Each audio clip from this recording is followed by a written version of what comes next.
다음으로는 다른 예로는 코그니티브 디소넌스에서 인지 부조화 이론의 예입니다. 인지 부조화 이론에 대한 설명은 위키 페이지에 코그니티브 디소넌스 페이지에 있습니다. 가서 읽어보시면 어느 정도 도움이 되는데 영어로 되어 있습니다. 이게 그 페이지인데요. 코그니티브 디소넌스 티어리는 레온 페스팅어라는 사람에게 의해서 1956년에 그 책이 When Prophecy, 이건 예언입니다. 그죠?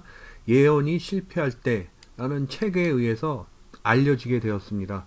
근데 사실 이 코그니티브 디소넌스 티어리는 우리가 흔히 이야기하는 밸런스 티어리, 그러니까 균형 이론과 좀 일맥상통하는 경향이 있습니다. 균형 이론은 내 마음의 상태가 플러스일 적에, 마이너스가 아니라 플러스일 적에 안정적이 된다라는 이론입니다.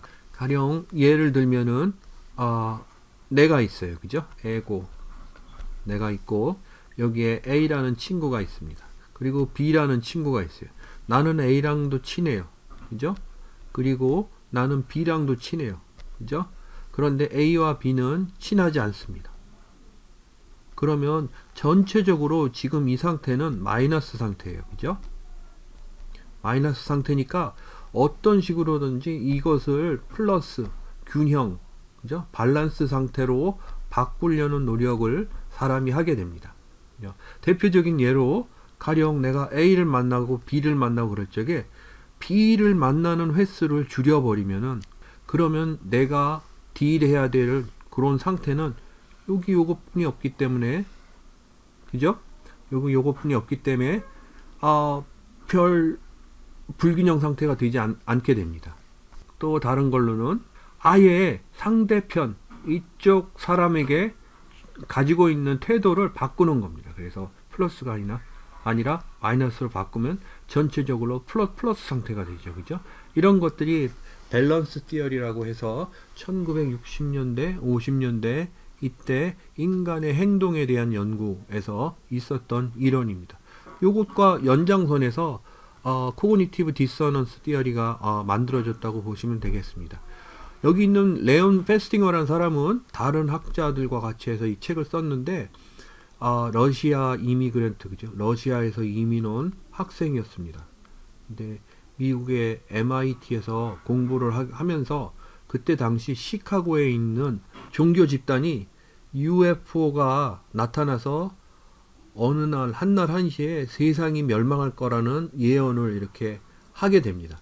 그 예언을 하는 사람이 여자였는데 미시스 키치라는 사람이었습니다. 이 여성이 사실 그 사이언톨로지라는 종교 있죠, 그죠? 그 종교의 신자가 됐는데 자기가 외계에서 들어오는 신호를 주기적으로 받는다고 믿게 돼서 그걸 사람들에게 알렸더니 그게 많이 알려지게 돼서 이 여성이 말하는 메시지를 추정하는 사람들이 생겨서 시카고를 중심으로 생겨서 이 사람들이 캠프를 이루고 나서 세상 종말하는 날짜에 대비하게 됩니다. 그런데 이 이야기를 신문으로 본 레온 페스팅어가 그거에 대해서 관심을 갖고 여기에 공부를 하고 싶은데 그냥 할 수는 없죠. 그죠? 그래서 자기도 신도인 것처럼 하고 여기에 들어가서 그래서 이제 같이 생활을 하게 됩니다. 그런데 인류가 종말의 날이 이제 다가왔는데 망하진 않죠. 그죠? 망하진 않으니까 망하지 않는 날에 사람들이 어떤 행동을 보일까 그거에 관심이 있어서 이렇게 봤더니 미시스 키치라는 여자가 비난을 받거나 그러질 않는다는 겁니다. 오히려 반대로 어떤 일이 일어나냐 하면은 그 시카고를 중심으로 해서 모인 그 집단이 외계인들에게 기도하고 뭐 이렇게 서로 의지하고 이러는 걸 통해 가지고 세상 멸망이 늦춰졌다라고. 따라서 키치의 그 영향력 혹은 키치의 그 지도력 이런 것들이 더욱 위대하다 이런 믿음으로 바뀌었다는 얘기. 그래서 이걸 보고서 이거를 어떤 식으로 설명을 해야 될까? 이성을 가진 사람이라 그러면은 키치의 예언이 틀렸다는 걸로 키치에게 따지거나 아니면 내가 다른 잘못 생각을 하고 있었구나. 그래서 이 종교에서 벗어날 생각을 해야 될 텐데 그렇지 않고 더욱더 종교에 심취하게 되는 이유로 어떻게 설명을 할 수 있을까? 이러다가 이 사람이 설명하게 된 이론이 코그니티브 디소넌스 티어리입니다. 이거는 내가 가지고 있는 빌리프, 그죠? 이렇게 신념, 체계 이런 것들이 있어요, 그죠? 체계가 이렇게 있습니다. 이 체계와 그거에 반하는 어떤 행동이 있습니다. 그래서 이런 것들이 이리로 이렇게 서로 상충하게 될 적에 전체적으로 마이너스 상태죠, 그죠? 그러면 이 디소넌스가 부조화, 조화롭지 않다 이런 뜻입니다. 조화롭지 않은 상태를 조화로운 상태로 바꾸려는 노력을 하게 된다는 겁니다. 또 다른 예로는 이제 후대에 선생님이 그 학자 이름을 잊어버렸는데 보링 익스페리먼트가 있습니다. 이거 선생님 기억으로 MIT에서 했던 실험인데 학생들에게 실험에 참가하도록 이렇게 한 후에 한 집단은 두 집단으로 나눴어요. 한 집단은 1달러를 주고 다른 한 집단은 20달러를 주기로 이렇게 했습니다. 당시에 20달러면 굉장히 큰 거였어요. 현재 가치로 따지면은 150달러가 넘는 거였죠. 그죠? 그래서 아무튼 두 개의 집단에게 액수의 차이를 주면서 보수를 하고 실험에 참가하도록 했습니다. 그런데 이 실험이 좀 엉터리였어요. 뭐였냐면은 아무 의미가 없는 행위를 계속 이렇게 반복하는 실험이었습니다. 그런데 실험이 끝나고 나서요, 이 피실험자에게 이상한 걸 물어봅니다. 다른 사람에게 이 실험을 설명할 적에 재밌었다고 얘기해 줄 수 있느냐, 이런 걸 물어봅니다. 그러면은 1달러 받은 사람과 20달러 받은 사람 중에 어떤 사람이 조금 더 편하게 거짓말을 할까라고 이렇게 얘기했을 적에 우리가 상식적으로 생각하면 20달러 받은 사람이 조금 더 적극적으로 거짓말을 할 거라고 믿습니다. 가령 난 내가 20달러를 받았으니까 이 실험이 재밌었다고 다음 사람에게 얘기해 줘야지 라고 생각한다는 거죠. 그죠? 그런데 실제로는 그렇지 않습니다. 1달러 받은 사람이 더 열렬하게 자기가 참가했던 실험이 재밌었다고 이야기를 하는 경향이 있었다는 겁니다. 그러면 이거는 무엇을 의미하는가 라고 했을 적에 이것도 똑같이 코그니티브 디소넌스, 이게 적용이 된다는 거죠. 그죠? 그래서 내가 돈을 받았다. 그리고 거짓말을 해야 된다. 이 상태죠. 그죠? 거짓말을 해야 된다는 상태가 마이너스예요. 그런데 내가 1불을 받고 거짓말을 하느냐, 20불을 받고 거짓말을 하느냐, 이겁니다. 그죠? 근데 1불을 받은 사람은 내가 1불을 받았기 때문에 거짓말을 한다가 그렇게 탐탁치 않은 거예요.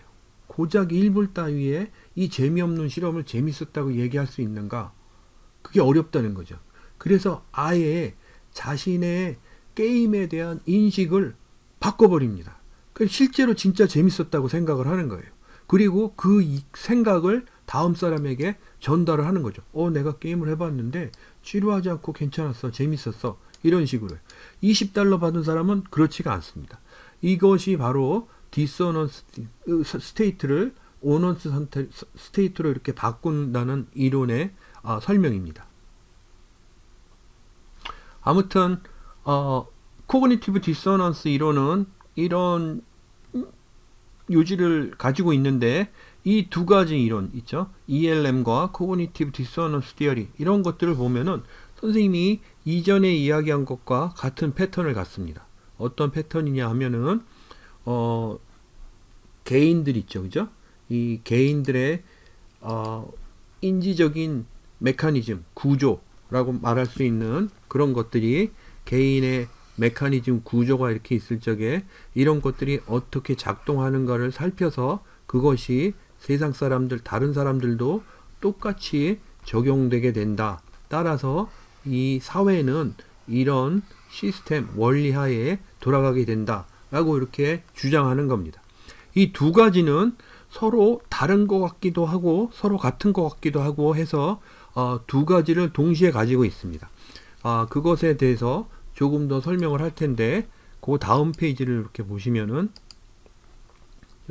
더 처음에 두 가지 이론, 그죠? 컨정티브 어프로치하고 그 다음에 애트리뷰트 베이스드 어프로치 두 가지를 보면은 동일한, 그러니까 공통적인 거, 그 유사한 걸로는 generalization oriented, 다시 얘기하면 사회과학적이라는 겁니다. 일반화를 위해서 만들어진 이론이라는 거죠. 그죠?